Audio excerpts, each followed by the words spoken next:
Just another routine mission. Why do they always say that before a mission? Of course it's routine, you haven't done anything yet. It's everything that happens along the way. The choices you make, the paths you choose, that turn the routine into anything but. Of course, that's how it started. A routine mission, answering a distress call. And look where that got me. We were testing out the Normandy, Captain Anderson's new ship, when the distress call came in. An Alliance patrol on Eden Prime had been attacked. They'd seen something they couldn't explain. And whatever it was massive. I hit the ground with my lieutenant, Caden Alenko. A good kid, loyal, by the book, with a talent for biotics. We came across the lone survivor of the patrol, Gunnery Chief Ashley Williams. A soldier to the core. Tough, disciplined, ready to take on whatever came her way. Ashley joined up with us and took us to the spot where she lost her squad. That's when we saw it. The ship. Like nothing I'd ever seen. It was massive, scorching the colony and everything around it as it blasted away. We followed the path of destruction to an artifact, a beacon left by a long-dead race called the Protheans. The colony had dug it up, and whoever attacked them had tried to take it. Lieutenant Alenko made the mistake of getting too close. Hit him with some type of energy. I grabbed him and threw him out of the way. That's when it hit me. Hard. Every muscle in my body went rigid. I couldn't move, could barely breathe. Everything went black. And then I saw something. A vision. Dream. A nightmare. By the time I woke up, we were halfway to the Citadel on our way to meet the Council. I was expected to explain what I'd seen. Anderson came along. So did Udina, our political representative on the Citadel. With those two heavyweights, it seemed reasonable we could persuade the Council that the ship we'd seen was a potential threat. As was the individual behind the attacks. The main suspect for the Eden Prime massacre was a Turian Spectre named Saren. He'd been seen by one of the survivors from the colony at Eden Prime, and there was some evidence to suggest that the ship was connected to Saren. But even Udina's pointed accusations weren't enough to convince the Council. They just couldn't believe one of their chosen elite Spectres could be guilty of something like that. They needed proof, which meant I needed proof. Fortunately, I wasn't alone in my search. Garrus, another Turian, wanted to help. A top agent for Citadel security. Despite orders from his superiors that he shouldn't get involved, he told me he was suspicious of Saren and he had some useful leads. More importantly, he was willing to share them. That led me to Rex, the biggest, nastiest looking Krogan bounty hunter I'd ever seen. He turned out to be more than just a brute. It was his intel that led us to a fugitive with incriminating evidence on Saren. The fugitive turned out to be an energetic little Quarian named Tali. A tech expert with a knack for hacking, she'd procured some information on Saren. Evidence that proved Saren was dirty. Tali's evidence proved that Saren was responsible for the massacre on Eden Prime, and the immense warship we'd spotted was in fact Saren's flagship. But it went much further. Saren was trying to find a way to bring back a race of sentient machines from dark space. Machines allegedly responsible for cleansing the galaxy of all organic life. These Reapers were blamed for wiping out all life 50,000 years ago, including the Protheans, then disappearing back through the mass relays to dark space, leaving no trace that they'd ever been.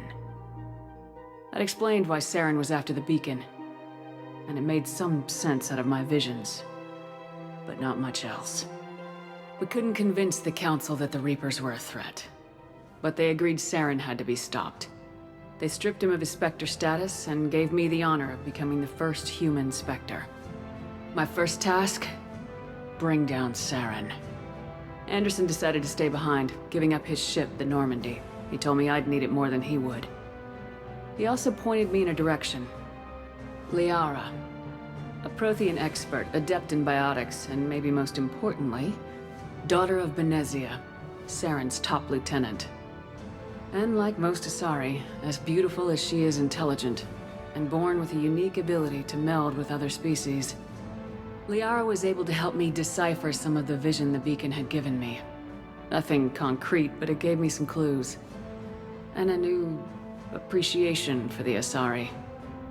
Her technique for accessing my vision was unexpected, but not at all unpleasant. Kaidan was a little concerned about the connection I shared with Liara. As commander, I knew either relationship had the potential to interfere with the mission. I decided discretion was the better part of valor, and kept my focus on our goal, finding Saren. Thanks to Liara's help, we had our next lead, Benezia. Saren had taken her to Noveria, where he'd enslaved the queen of a dangerous race of insect-like creatures, the Rachni. He ordered Benezia to use the same technique Liara had used on me to extract information from the Rachni queen.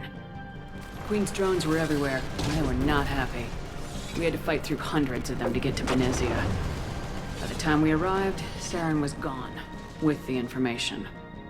I tried to reason with Benezia, but Saren had indoctrinated her. He had somehow acquired the ability to control people's actions and wills. Benezia wouldn't surrender, and Liara was forced to watch her mother die in her arms. And I was left with an angry, dangerous Rachni queen to deal with. She claimed her drones would do no harm if I released her. But the Rachni had terrorized the galaxy before. I couldn't do it. I wouldn't doom an entire species for past sins. And the queen was true to her word. She left and took her army of drones with her. With Saren's top lieutenant dead, he was quickly running out of time and places to hide.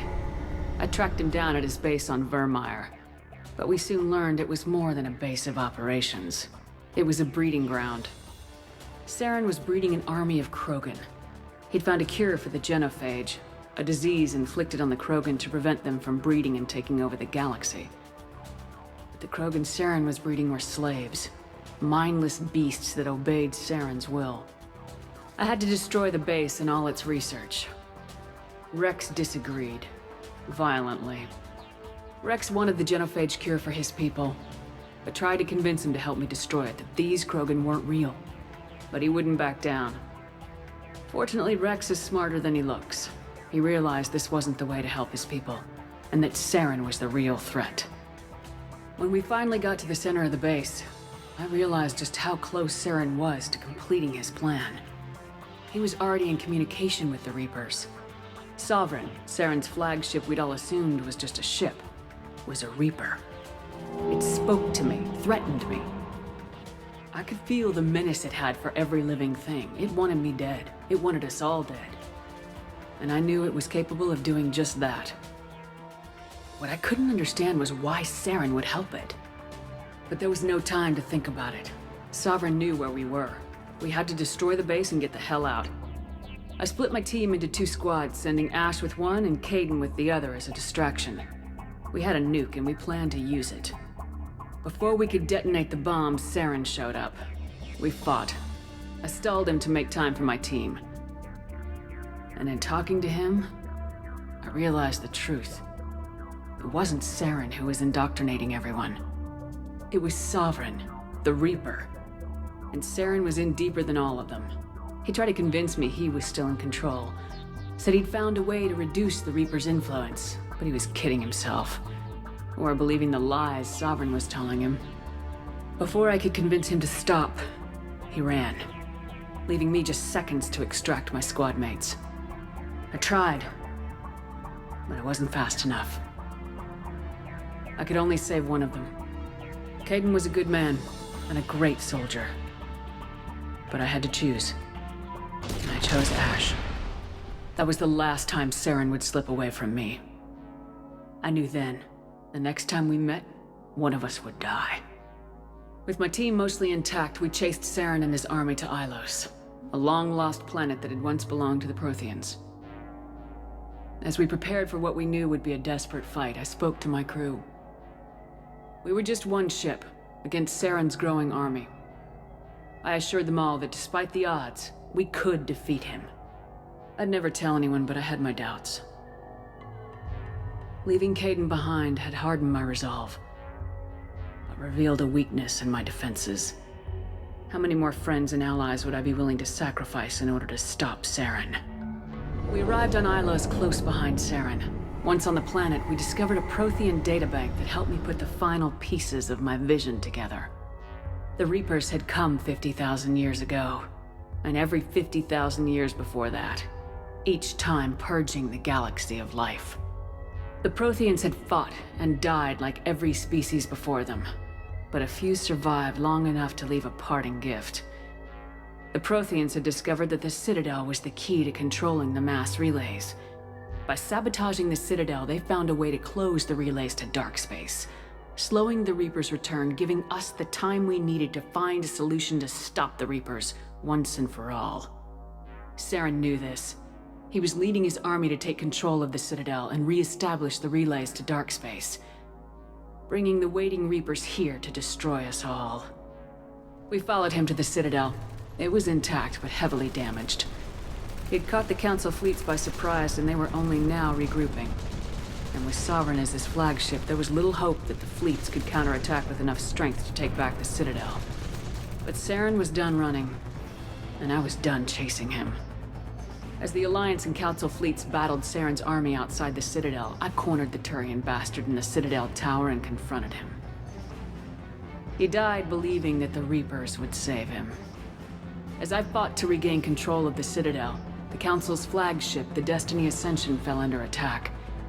Despite Saren's death, Sovereign and Saren's army continued to fight. The Council was aboard the Destiny Ascension and they were requesting assistance. But I knew in order to help them, I would have to put our human Alliance fleet in jeopardy. The Council had to be saved. They represented the hearts and minds of the galactic community. Without them, the fleets would be in disarray. Even with the Citadel back in my control, Saren defeated and the Normandy leading the combined galactic fleet, the battle against Sovereign, a single Reaper, was relentless. It took the combined fleets of humanity and the other races, but in the end, Sovereign fell. But the costs were immense. While humanity's efforts in the war earned us our first seat on the Council, it was a hollow victory. The Reapers were still out there. I knew the fight was far from over, but as the one who'd led the fight against Saren, I was given new responsibilities. The choice of humanity's first counselor was left to me to decide. On the one hand, Udina, the lifetime politician, ruthless and ambitious, he would easily navigate the political landmines that would soon be placed before him. The other choice, Captain Anderson, the career soldier, tough but fair, but a friend, and someone I could trust. Both great leaders in their own right. I didn't much like Udina, but sometimes you need a pit bull on your side. Someone willing to be the bad guy, for the sake of the greater good. The war was over. The threat had passed. In time, the Council would rebuild itself. The Citadel could be repaired. Even the pain of lost friends would fade. But none of that mattered if the Reapers were still out there. And if they were all as powerful as Sovereign, we had to find a way to stop them. I had to find a way. I gathered my crew, took my ship, and went in search of answers. Officially, the Council would only say I was assigned cleanup duty, routing out any remnants of Saren's army. Just another routine mission.